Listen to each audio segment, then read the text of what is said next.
अल्हम्दुलिल्लाह वहदहु ला शरीक लहु वस्सलातु वस्सलामु अला मन ला नबिय बअद अम्मा बाद। हितां खां 29हों सिपारो शुरू थी रहियो आहे। सूरतुल मुल्क। हिन सूरत जे पहिरीं आयत में लफ़्ज़ मुल्क आहे। इन जी माना बादशाहत आहे, यानी अल्लाह ताला जी बादशाहत। इन लाइ हिन सूरत जो नालो मुल्क रखियो वियो आहे। सूरतुल मुल्क जी फ़ज़ीलत हीअ आहे त हीअ अज़ाब क़ब्र खां निजात ॾियण वारी आहे। अल्लाह ताला जूं सिफ़तूं। तबारकल्लज़ी बियदिहिल मुल्कु व हुवा अला कुल्लि शैइन क़दीर। सूरत जे शुरू में अल्लाह ताला जे चइनि अहम सिफ़तनि जो ज़िक्र आहे। अल्लाह ताला जो मौजूदु हुजणु, अल्लाह ताला जो मालिक ऐं सभ खां बुलंद हुजणु, आसमान ऐं ज़मीन ते अल्लाह ताला जी हुकूमत हुजणु, अल्लाह ताला जो हर शइ ते क़ादिर हुजणु, मौत ऐं ज़िंदगी जे पैदा करण जो मक़सदु। अल्लज़ी ख़लक़ल मौत वल हयात लियब्लुवकुम अय्युकुम अहसनु अमला। मौत ऐं ज़िंदगी खे पैदा करण जो बुनियादी मक़सदु इंसान जी आज़माइश आहे त दुनिया में केरु सुठा अमल करे थो। हिते अल्लाह ताला ही न फ़रमायो त केरु वधीक अमल करे थो, बल्कि अल्लाह ताला ही फ़रमायो त केरु सुठा अमल करे थो। हिन मां ही बि ख़बर पइजी वई त क़यामत जे ॾींहुं अमलनि खे ॻणियो कोन वेंदो, बल्कि अमलनि जो वज़न कयो वेंदो। मौत जो पहिरियां ज़िक्र कयाई ऐं हयाती जो बाद में ज़िक्र कयाई। हिन में इशारो इन ॻाल्हि जी तरफ़ आहे त इंसान जी दुनियावी ज़िंदगी तमामु घटि आहे ऐं मौत जो वाक़िअ थियणु यकीनी ऐं बिल्कुलु वेझो आहे। इन जे लाइ असांखे घुरिजे त असां गुनाहनि खां बचूं ऐं अल्लाह ताला ऐं उन जे रसूल खे राज़ी करण वारा अमल कयूं। तक़लीद वाजिबु आहे। वक़ालू लौ कुन्ना नस्मउ औ नअक़िलु मा कुन्ना फ़ी अस्हाबिस सईर। उहे माण्हू चवंदा त काश असां कंहिंजी ॻाल्हि ॿुधूं हा या पाण ई अक़ल खां कमु वठूं हा त जहन्नम में दाख़िल न थियूं हा। उते पंहिंजे गुनाहनि जो एतिराफ़ कंदा त अल्लाह ताला जे तरफ़ खां जवाबु हूंदो त ए जहन्नमियो, हटी परे थी वञो। हिन आयत मां तक़लीद जो सबूत थी रहियो आहे। इन जे लाइ तक़लीद करणु वाजिबु आहे। तक़लीद खां सवाइ इंसानु कॾहिं बि शरीयत ते अमल नथो करे सघे। अमल करणु त परे जी ॻाल्हि आहे, तक़लीद खां सवाइ इंसान खे अमल मिली नथो सघे। काफ़िरनि जी बेवकूफ़ी।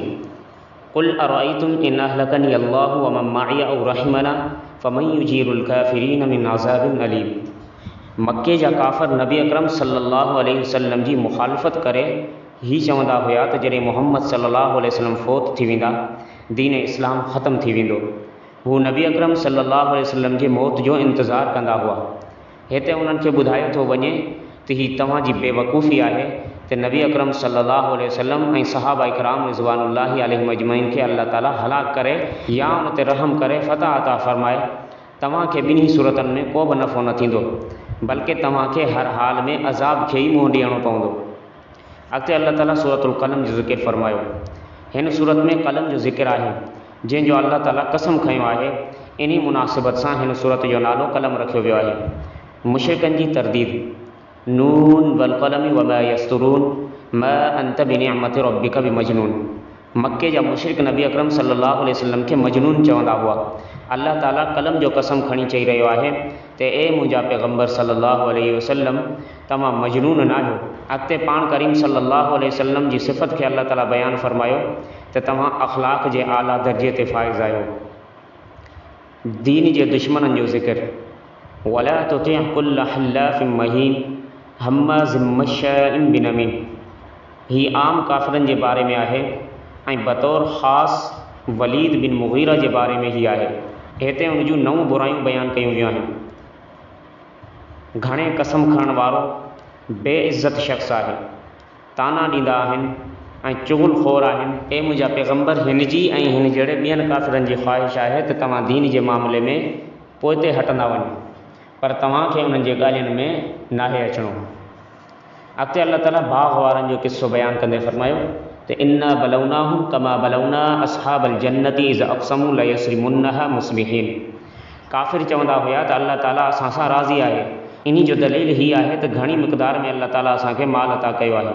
हिते बाग़ वारनि जो किस्सो बयानु करे काफ़िरनि खे ख़बरदार कयो थो वञे त कंहिंखे माल ऐं दौलत जो मिलणु उनजो अल्लाह ताला वटि महबूबियत जी दलील न आहे, बल्कि कॾहिं माल जो मिलणु आज़माइश जे लाइ हूंदो आहे जहिड़ी तरह बाग़ वारनि खे अल्लाह ताला तमामु घणो नवाज़ियो हो, पर ही माल उन्हनि जी आज़माइश जो ज़रियो बणिजी वियो। जॾहिं उहे नाफ़रमानी ऐं नाशुक्री ते लही आया त अल्लाह ताला उन्हनि जे बाग़ खे नेस्त नाबूद करे तबाह करे छॾियो।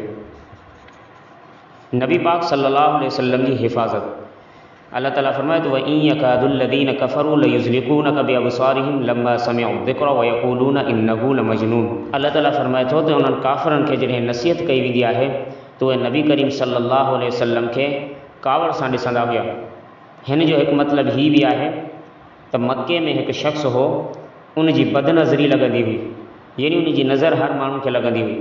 मके वारनि चयो त मुहम्मद सल्लल्लाहु अलैहि वसल्लम खे नज़र हण, त अल्लाह ताला पंहिंजे महबूब जी उनखां हिफ़ाज़त कई।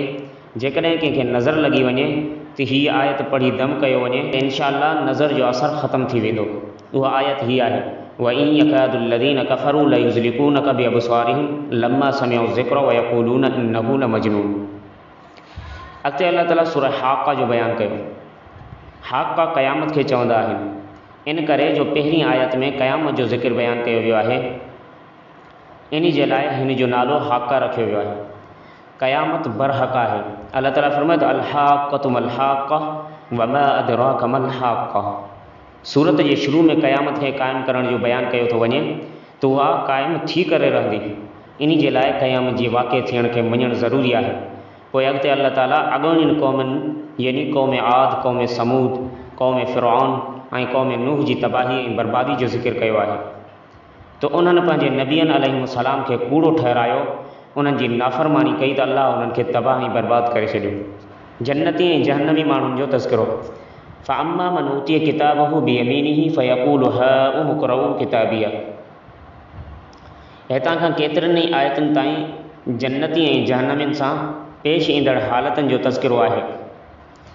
जन्नतियुनि खे आमाल नामो सॼे हथ में मिलंदो ऐं जन्नत जूं बेशुमार नेमतूं मिलंदियूं, जॾहिं त जहन्नमियुनि खे आमाल नामो खाॿे हथ में मिलंदो ऐं उन जे लाइ क़िस्म क़िस्म जा अज़ाब हूंदा उते। क़ुरान करीम अल्लाह जो किताब आहे। फ़ला उक़्सिमु बिमा तुबसिरून वमा ला तुबसिरून इन्नहु लक़ौलु रसूलिन करीम। हिते अल्लाह ताला कसम खणी फरमाए रहियो आहे त हीउ कलाम यानी क़ुरान करीम कंहिं शाइर ऐं कंहिं काहिन जो कलाम न आहे, बल्कि हीउ कलाम समूरनि जहाननि जे परवरदिगार जी तरफ़ खां लाथो वियो आहे। हिन सां मुशरिकनि जी तरदीद बि थी वई जो उहे नबी करीम सल्लल्लाहु अलैहि वसल्लम खे काहिन चवंदा हुआ ऐं इहो बि चवंदा हुआ त हीउ कलाम कंहिं काहिन खां ॿुधी करे आंदो आहे। इमामुल अंबिया जी नबूवत जी हक़ानियत। वलौ तक़व्वल अलैना बाज़ल अक़ावील लअख़ज़ना मिन्हु बिल-यमीन। हिते हिकु उसूल बयानु कयो थो वञे त नऊज़ बिल्लाह जेकॾहिं को माण्हू नबूवत जी कूड़ी दावा करे ऐं पोइ अल्लाह जे तरफ़ खां कंहिं अहिड़ी ॻाल्हि जी निस्बत करे अल्लाह जी तरफ़ जेको अल्लाह जे तरफ़ां न आहे, त अल्लाह अहिड़े शख़्स खे दुनिया में ज़लील ऐं ख़्वार करे छॾींदो आहे। जेकॾहिं बिलफ़र्ज़ वल महाल नबी अकरम सल्लल्लाहु अलैहि वसल्लम जो नबूवत जी दावा करणु ग़लति हुजे हा त हुज़ूर सल्लल्लाहु अलैहि वसल्लम सां बि इहो ई मामिलो पेश अचे हा।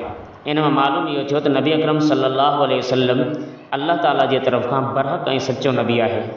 क़यामत जी ख़ौफ़नाकी। यौम तकूनु समाउ कल मुहल व तकूनुल जिबालु कल अहन। क़यामत जे ॾींहुं आसमान कारा हूंदा ऐं पहाड़ कपह वांगुरु उॾामण लॻंदा। दोस्त हिक ॿिए जे आम्हूं साम्हूं हूंदे बि हिक ॿिए जे कुझु बि कमु न ईंदा। उन वक़्तु ॾोहारी चाहींदा त कहिड़ी बि तरह माल ऐं फिदियो ॾेई करे असां छुटी वञूं, पर अल्लाह ताला फरमाए थो कल्ला, हरगिज़ ईअं न थींदो। जन्नत वारनि जूं सिफ़तूं। अॻिते अल्लाह ताला फरमाए त इल्लल मुसल्लीन अल्लज़ीन हुम अला सलातिहिम दाइमून। गुज़िरियल आयतनि में क़यामत जी ख़ौफ़नाकी जो बयानु हो। हिते जन्नती माण्हुनि जी सिफ़तुनि खे अल्लाह ताला बयानु कयो आहे त जन्नती माण्हू हमेशह जन्नत जे बाग़नि में हूंदा, ऐश इशरत में हूंदा ऐं अल्लाह जे दस्तरख़ान ते हूंदा।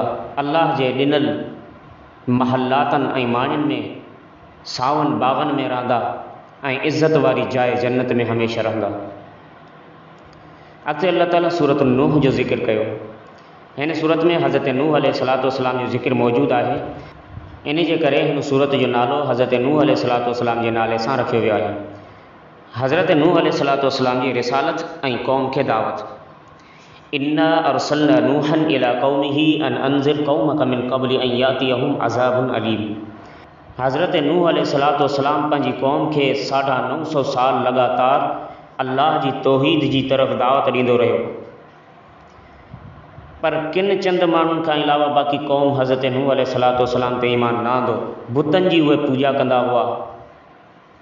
नेठि हज़रत नूह अलैहिस्सलाम अल्लाह ताला खां दुआ घुरी त ए मुंहिंजा परवरदिगार, हिननि काफ़िरनि मां कंहिंखे बि वरी ज़मीन ते ज़िंदा न छॾिजां। अल्लाह ताला दुआ क़बूल कई ऐं उन्हनि जे मथां अहिड़ो अज़ाब आयो जो समूरा काफ़िर ग़रक़ थी मरी विया। सूरतुल जिन। कुझु जिननि नबी अकरम सल्लल्लाहु अलैहि वसल्लम जी ज़बान मुबारक मां क़ुरान ॿुधो हो। हिन सूरत में उन जो ज़िक्र आहे, इन जे करे हिन सूरत जो नालो जिन रखियो वियो आहे। जिन्ननि जो क़ुरान करीम जे ॿुधण जो वाक़ियो। कुल ऊहिय इलैया अन्नहु इस्तमअ नफ़रुम मिनल जिन्नि फ़क़ालू इन्ना समिअना क़ुरआनन अजबा। जिन ऐं शैतान नबी अकरम सल्लल्लाहु अलैहि वसल्लम जे बैसत खां पहिरियां आसमाननि जी तरफ़ वेंदा हुआ, उतां खां कुझु ॻाल्हियूं ॿुधी करे ईंदा हुआ। जॾहिं पाण करीम सल्लल्लाहु अलैहि वसल्लम जी बैसत थी त जिन्ननि खे मथे वञण वक़्तु सितारो लॻंदो हो। उन्हनि पंहिंजे कुझु जमातनि खे तश्कील ॾिनी त मालूम कनि त ईअं छो थी रहियो आहे।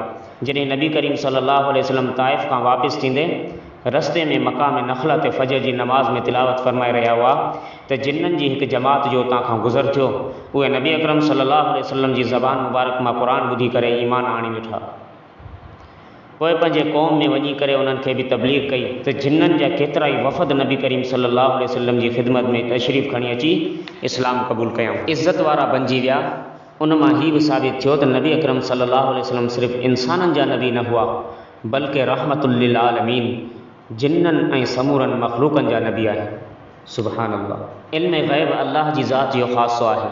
अल्लाह ताला फ़रमाए त आलिमुल ग़ैब फ़ला युज़हिरु अला ग़ैबिही अहदा। इल्म ग़ैब अल्लाह ताला जी हिकु ख़ासि सिफ़त आहे जंहिंमें ॿियो को बि शरीक न आहे। अलबत्ता अल्लाह ताला पंहिंजनि पैगम्बरनि मां जंहिंखे इल्म ग़ैब लाइ पसंदि कंदो आहे, उन खे ग़ैब जी ख़बरनि ते मुतले कंदो आहे। इन मां मतिलबु इहो कोन्हे त नबी पंहिंजी ज़ात जे हिसाब सां ग़ैब ॼाणींदो आहे, बल्कि अल्लाह जे तरफ़ खां उन ते वही ईंदी आहे जंहिंजे सबबु नबी ग़ैब जे इल्म खे ॼाणे वठंदो आहे। अल्लाह तबारक व तआला पूरे क़ुरान मजीद में पंहिंजे हबीब सल्लल्लाहु अलैहि वसल्लम जी जगह जगह ते तारीफ़ फ़रमाई आहे। हिन सिपारे जे आख़िर में सूरतुल मुरसलात आहे। उन में अल्लाह ताला फ़रमाए त इन्नल मुत्तक़ीन फ़ी ज़िलालिन व उयून। सूरत जे शुरू में क़यामत जे वक़ूअ जो ज़िक्र हो, पोइ विच में जहन्नमिन जे अंजाम जो ज़िक्र हो त उन्हनि जी जहन्नम जी बाह जा वॾा वॾा शोला हूंदा, जहिड़ी तरह महल हूंदा आहिनि। हाणे उते उन्हनि जे मुक़ाबले में परहेज़गारनि जो इनाम ऐं उन्हनि जे लाइ जन्नत जे नेमतुनि जो ज़िक्र आहे।